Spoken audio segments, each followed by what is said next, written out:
Selamat pagi Pak Darudepun dan teman-teman sekalian. Salam sejahtera bagi kita semua. Kami membuat video ini dalam rangka untuk memenuhi tugas akuntansi manajemen berupa memberikan presentasi sesuai dengan materi yang telah diberikan. Pada kesempatan kali ini, kelompok kami mendapatkan materi yang diberi judul Harga Pokok Produksi, Full Costing, dan Variable Costing. Namun sebelum kita memulai presentasi, perkenalkanlah kami memperkenalkan kelompok kami. Kami dari kelompok 2 yang beranggotakan saya sendiri, Rizky Ardianto, kemudian Elizabeth Tria Agustina, Tri Aris Purnomo, Titi Hastuti, Estri Supekti, dan Endah Dwi Astuti.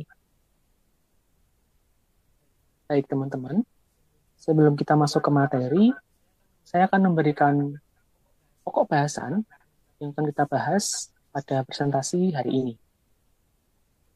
Untuk pokok bahasan yang pertama, kita akan membahas mengenai satu, pengertian metode full costing.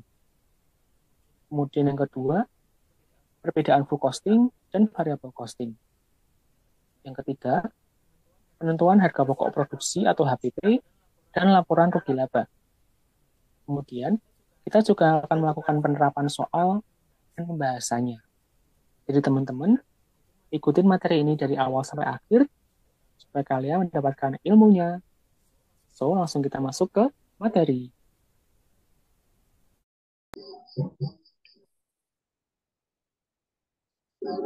Pada poin pertama, kita akan membahas tentang pengertian full costing. Full costing merupakan metode penentuan harga pokok produksi yang memperhitungkan semua unsur biaya produksi ke dalam harga pokok produksi yang terdiri dari biaya bahan baku, biaya tenaga kerja langsung, dan biaya overhead pabrik, baik yang berperilaku variabel maupun tetap. Maksud dari berperilaku variabel yaitu mengikuti jumlah banyaknya produksi. Pada poin kedua, dalam penentuan harga pokok produksi dibedakan menjadi dua metode. Satu, metode variable costing, yaitu membandingkan unsur biaya produksi yang bersifat variabel saja. Unsur biaya tetap diperlakukan bukan sebagai harga pokok produksi, tetapi sebagai unsur biaya periodik yang lebih erat dengan periode akuntansi. Dua, metode full costing, yaitu membandingkan semua unsur biaya produksi baik yang bersifat tetap maupun variabel kepada produk atau jasa. Perbedaan antara full costing dan variable costing. Yang pertama, perbedaan pada perlakuan biaya tetap produksi tidak langsung.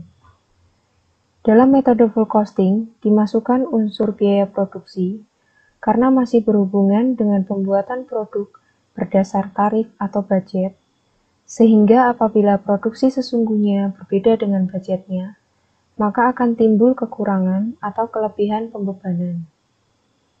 Tetapi pada variable costing memperlakukan biaya produksi tidak langsung tetap, bukan sebagai unsur harga pokok produksi, tetapi lebih tepat dimasukkan sebagai biaya periodik, yaitu dengan membebankan seluruhnya ke periode di mana biaya tersebut dikeluarkan, sehingga dalam variable costing tidak terdapat pembebanan lebih atau kurang. Yang kedua, perbedaan dalam penyajian laporan laba rugi, terutama dasar yang digunakan dalam klasifikasi biaya.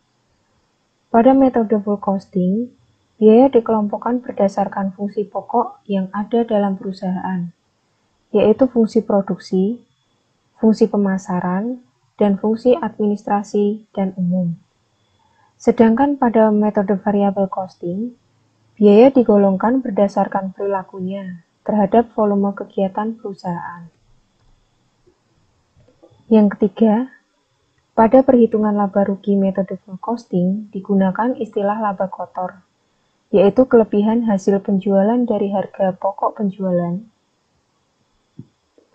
Sedangkan pada metode variable costing dipergunakan istilah margin kontribusi, yaitu kelebihan hasil penjualan dari biaya-biaya variabel. Berikut adalah contoh laporan laba rugi dengan metode full costing. Yang pertama, hasil penjualan terdapat Rp650.000, harga pokok penjualan Rp300.000. Hasil penjualan dikurangi harga pokok penjualan menjadi laba kotor sebesar Rp350.000. Biaya pemasaran Rp125.000, biaya administrasi dan umum Rp75.000, jumlah Rp200.000. Ini termasuk biaya operasional. Dan laba bersih itu terdapat dari laba kotor dikurangi biaya operasional, yaitu Rp350.000 dikurangi Rp200.000 menjadi Rp150.000.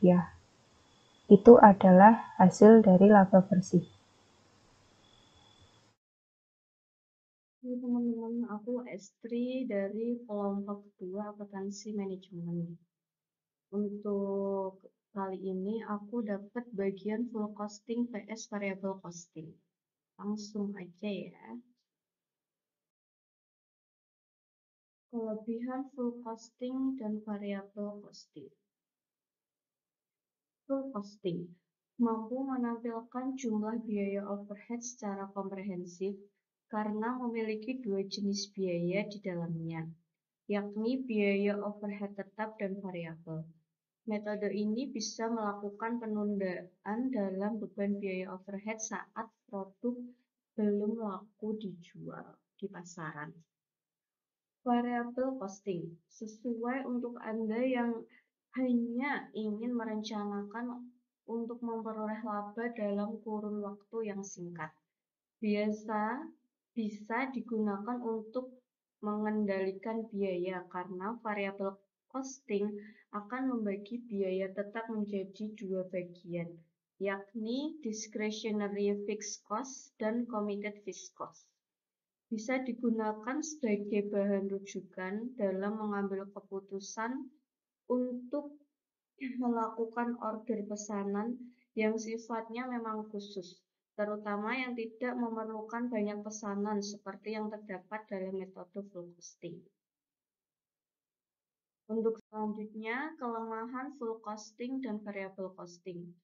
Full costing, harga jual menjadi lebih tinggi daripada menggunakan metode variable costing, karena metode full costing mengklaim bahwa konsumen akan mau membayar berapapun agar bisa membeli barang yang memang diinginkannya. Metode ini hanya sesuai digunakan yang bergerak dalam bidang produksi bahan pokok masyarakat pada umumnya. Variable costing, pemisahan yang dilakukan pada discretionary fixed cost dan committed fixed cost akan sulit untuk dilakukan pada metode variable costing. Selain itu, metode ini akan menyebabkan naik turunnya suatu laba karena adanya perubahan dalam hal penjualan suatu produk perusahaan. Variable costing tidak cocok digunakan untuk perusahaan yang sifatnya lebih musiman, karena hanya akan menyebabkan kerugian laba yang tidak normal bagi perusahaan.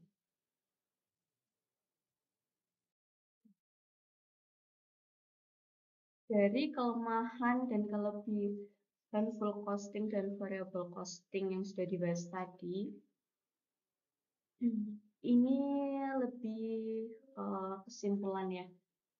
Di dalamnya ada elemen biaya, yaitu biaya bahan baku, tenaga kerja langsung variabel, tenaga kerja langsung tetap, BOP variabel, BOP tetap. Bisa kita lihat langsung ya keunggulannya dan kelemahannya masing-masing. Jadi, kesimpulan akhirnya, dengan menggunakan metode full costing dan variable costing di atas, bahwa metode full costing, semua biaya produksi diperhitungkan dalam harga pokok produksi. Akan tetapi, akan ada biaya tetap yang belum dibebankan pada periode tersebut.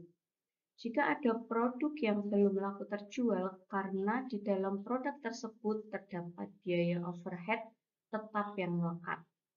Sedangkan metode variable costing hanya memperhitungkan biaya-biaya produksi yang bersifat variabel dalam perhitungan harga pokok produksi, di mana biaya tetap dianggap sebagai period cost dan langsung dibebankan pada periode yang bersangkutan.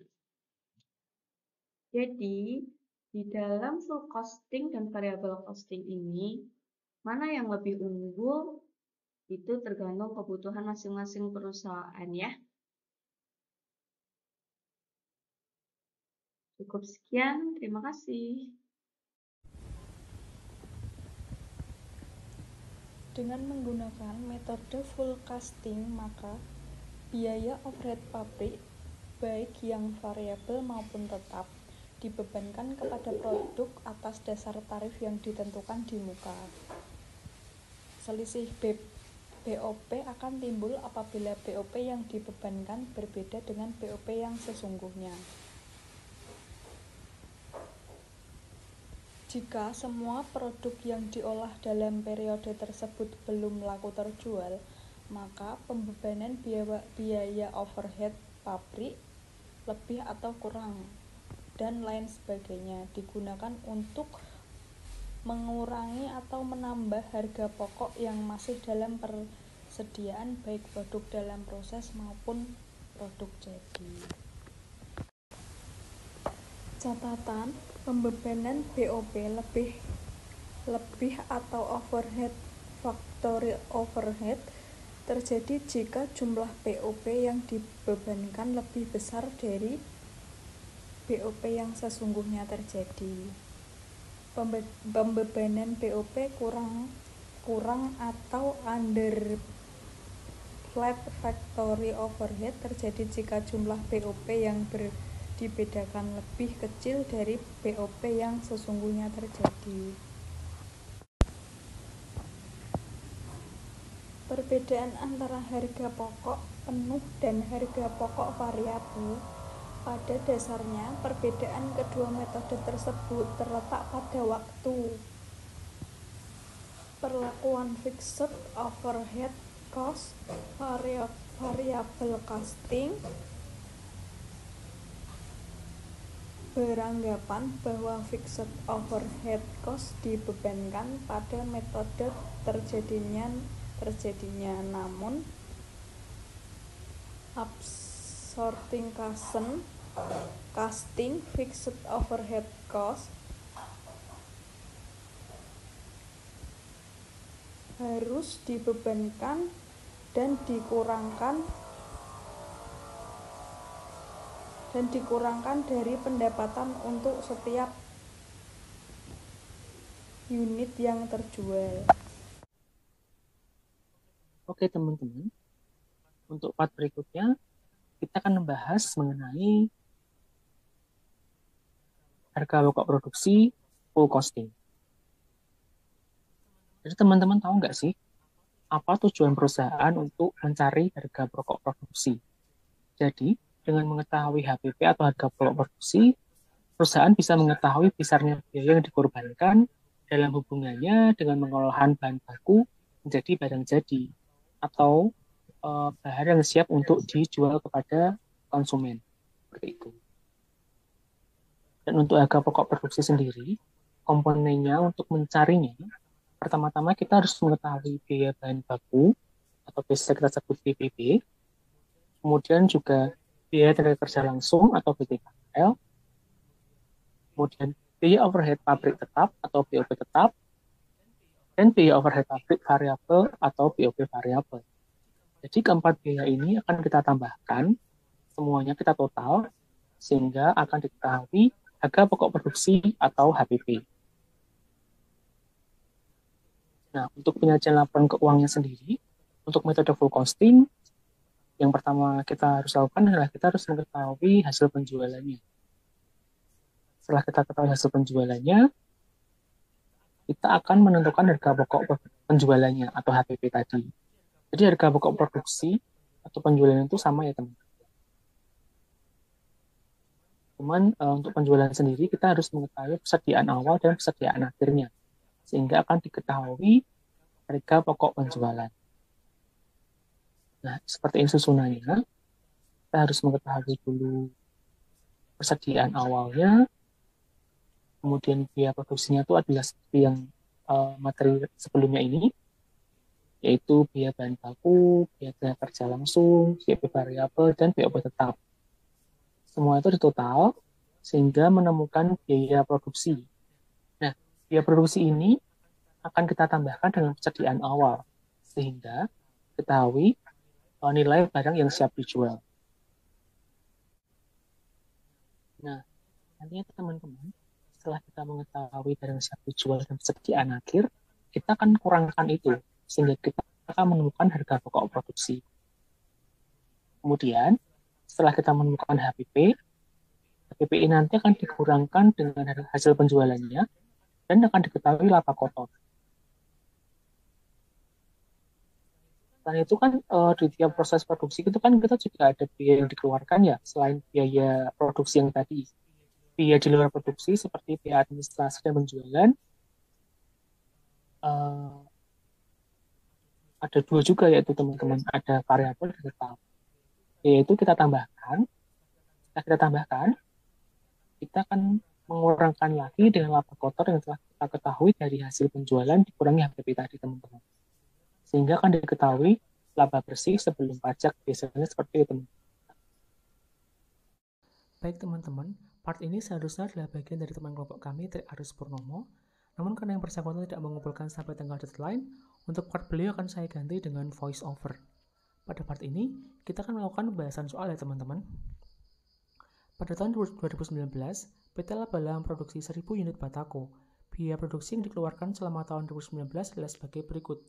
Biaya bahan baku Rp500.000, biaya tenaga kerja langsung Rp350.000, biaya bahan penolong Rp100.000, biaya tenaga kerja tidak langsung Rp110.000, depresiasi bangunan pabrik Rp100.000.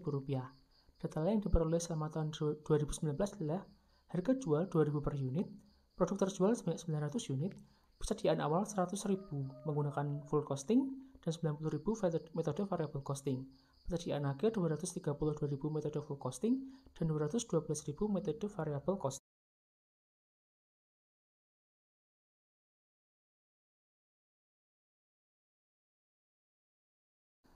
Pembebanan BOP berdasarkan BTKL, kapasitas normal dicapai pada saat BTKL sebesar Rp400.000 per tahun, dengan perkiraan BOP variabel Rp250.000 dan BOP tetap Rp110.000, biaya admin dan umum Rp100.000, biaya iklan Rp300.000.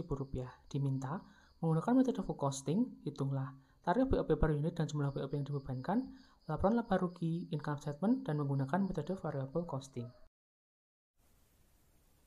Oke teman-teman semua, setelah kita mengetahui contoh soal yang telah dipaparkan sebelumnya, kita akan melakukan pembahasan dengan teman-teman. Jadi ini saya bahas sesuai dengan pemahaman saya, dan semoga teman-teman bisa menyimak ya teman-teman. Jadi kan di soal kita ketahui bahwa biaya operasional produksi, biaya overhead produksi tetap adalah sebesar Rp110.000 dan biaya overhead produksi variabel senilai Rp250.000. Nah, total dua biaya ini adalah Rp360.000. Nah, jadi untuk mengetahui mengenai BOP yang dibebankan pada tahun 2019, kita harus mengetahui prosentasenya terlebih dahulu teman-teman. Jadi caranya adalah total biaya overhead pabrik yang telah diketahui sebesar Rp360.000 kita bandingkan dengan biaya overhead pabrik dalam kapasitas normal yaitu Rp400.000. Setelah itu kita kalikan 100%, sehingga akan ditemukan 90% dari biaya tenaga kerja langsung. Nah, untuk mencarinya sendiri teman-teman, yaitu adalah dengan cara 90% dikalikan dengan biaya tenaga kerja langsung senilai Rp350.000. Sehingga diketahui bahwa nilai biaya overhead produksi pada tahun 2019 adalah senilai Rp315.000. Setelah kita ketahui biaya overhead produksi pada tahun 2019, kita akan melakukan pencatatan laporan laba rugi. Jadi seperti format yang telah dipaparkan pada part sebelumnya, bahwa kita mengetahui hasil penjualannya adalah 1.800.000. Didapat dari mana teman-teman? Dari hasil penjualan senilai 900 unit dikalikan dengan harga per unit yaitu senilai 2.000. Sehingga diketahui 1.800.000. Kemudian persediaan awal juga diketahui di soal adalah senilai 100.000. Kemudian juga ada biaya bahan baku senilai 500.000, biaya tenaga kerja langsung 350.000, biaya operasional variabel 100.000, dan biaya overhead produksi tetap senilai 210.000. Biaya ini kita total sehingga ditemukan angka 1.160.000. Biaya ini akan kita tambahkan dengan persediaan awal senilai 100.000 sehingga ditemukan barang siap dijual senilai 1.260.000. Kemudian di soal juga diketahui persediaan akhir senilai 232.000. Angka ini akan kita kurangkan dengan nilai barang siap dijual sehingga ditemukan untuk HPP sebelum penyesuaian senilai 1.028.000. Ternyata teman-teman, dalam proses produksi itu juga ditemukan selisih yang menguntungkan. Didapat dari mana teman-teman? Didapat dari 315, yaitu adalah biaya overhead produksi yang dibebankan seperti yang kita hitung sebelumnya senilai 315.000 dikurangi dengan biaya variabel dan biaya overhead tetap dalam kenyataannya senilai 310.000 sehingga ditemukan selisih yang menguntungkan adalah sebesar 5.000. Selisih ini kan kita tambahkan dengan harga pokok produksi sebelum penyesuaian sehingga diketahui senilai 1.033.000. Dan angka ini kita kurangkan dengan hasil penjualan bulan berjalan senilai 1.800. Sehingga ditemukan laba kotor senilai 767.000. Selain itu, juga ada biaya administrasi dan penjualan ditambah dengan biaya iklan senilai 400.000. Kita kurangkan dengan laba kotor. Sehingga kalau kita ketahui bahwa laba bersih sebelum pajak senilai 367.000. Ini dengan menggunakan metode full costing, teman-teman. Ya. Oke, teman-teman. Jadi kita lanjut ke part berikutnya. Jika sebelumnya kita menggunakan metode tetap, untuk metode yang kita gunakan pada soal berikutnya adalah menggunakan metode variable costing. Jadi caranya sama, teman-teman. Yang membedakan hanya kalau di BOP tetap itu kan kita menggunakan seluruh biaya overhead-nya nih. Jadi biaya operasional tetap, overhead tetapnya kita tambahkan dengan biaya overhead variabel. Di metode variable costing ini kita hanya menggunakan yang nominal variable cost-nya teman-teman, yaitu senilai 250.000. Kita bandingkan dengan 400.000 dikalikan 100% sehingga diketahui bahwa tarif BOP pada tahun 2019 menggunakan metode variable costing adalah senilai 62,5%. Caranya sama teman-teman, 62,5% dikalikan dengan biaya tenaga kerja langsung senilai 350.000 sehingga diketahui bahan nominalnya BOP menggunakan variable costing senilai Rp218.750. Kemudian untuk laporan laba ruginya pun sama teman-teman. Yang membedakan hanya kita tidak memasukkan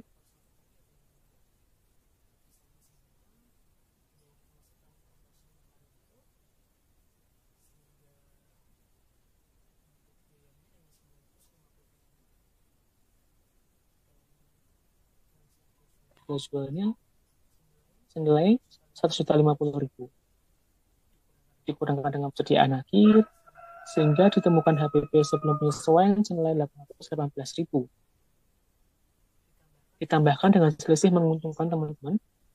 Untuk yang kita ketahui tadi kan biaya overhead variabelnya itu kan senilai 218.750 dikurangkan dengan biaya overhead variabelnya yaitu senilai 100.000 sehingga ditemukan selisih menguntungkannya senilai 118.750 sehingga diketahui pengurangnya senilai 936.750 dikurangkan dengan hasil penjualan diketahui laba kotornya senilai Rp863.250. Kemudian untuk biayanya masih sama teman-teman, Rp400.000, sehingga dapat diketahui bahwa laba bersih sebelum pajak senilai Rp463.250. Oke, jadi teman-teman setelah kita melihat materi dan mempelajari penerapan soal, teman-teman bisa nggak sih menyimpulkan apa kelebihan dan kekurangan penggunaan metode full costing dan variable costing ini? Jadi ini menurut saya teman-teman ya, untuk kelebihannya, penggunaan full costing bahwa karena menggunakan dua jenis biaya, yaitu overhead tetap dan overhead variabel, maka data yang ditetapkan atau ditampilkan menjadi lebih komprehensif, bukan? Karena menampilkan semua biaya, maka laporan keuangan itu akan menjadi lebih detail dan rinci gitu kan ya. Kemudian untuk variabel costing sendiri, menurut saya kelebihannya karena penggunaan, maksud saya karena pencantuman biaya yang lebih sedikit, sehingga untuk mencapai laba ini menurut saya lebih cocok digunakan karena akan lebih cepat gitu teman-teman untuk perusahaan mendapatkan laba, karena biaya yang diklaim pun juga agak lebih sedikit gitu ya teman. Tapi selain kelebihan, tentu saja ada kekurangan ya teman-teman. Menurut saya sendiri lagi, untuk kekurangannya dengan menggunakan metode full costing, karena biaya yang diberi atau digunakan itu lebih besar, maka tentunya akan berpengaruh terhadap nilai jual yang lebih tinggi terhadap barang yang kita hasilkan teman-teman. Jadi menurut saya juga kurang efektif karena mungkin akan mempengaruhi harga pasar. Kemudian untuk kelemahan menggunakan metode variable costing, menurut saya karena ketidakkelengkapan perhitungan biaya, maka tidak jarang resiko kerugian juga sangat besar ya teman-teman. Jadi menurut saya juga metode ini tidak cocok digunakan untuk perusahaan yang sifatnya musiman teman-teman. Karena kerugiannya juga beresiko atau tak dapat terhindarkan. Seperti itu. Dari semuanya, sekian materi yang telah kami berikan. Tentunya kami mengucapkan terima kasih pertama-tama kepada Tuhan Yang Maha Esa karena telah memberikan kami berkat sehingga kami dapat menyelesaikan tugas ini dengan baik. Kemudian kepada Pak Direktur Nohi SEMAK selaku dosen mata kuliah akuntansi manajemen yang telah memberikan tugas ini, dan teman-teman sekalian yang telah mau mendengarkan presentasi kelompok kami pada hari ini. Kami mengucapkan terima kasih sebesar-besarnya. Mohon maaf apabila dalam penyampaian materi kami ada kekurangan, baik perkataan maupun perbuatan. Semoga dapat berkenan kita semua. Kami dari kelompok 2 mengucapkan sampai jumpa.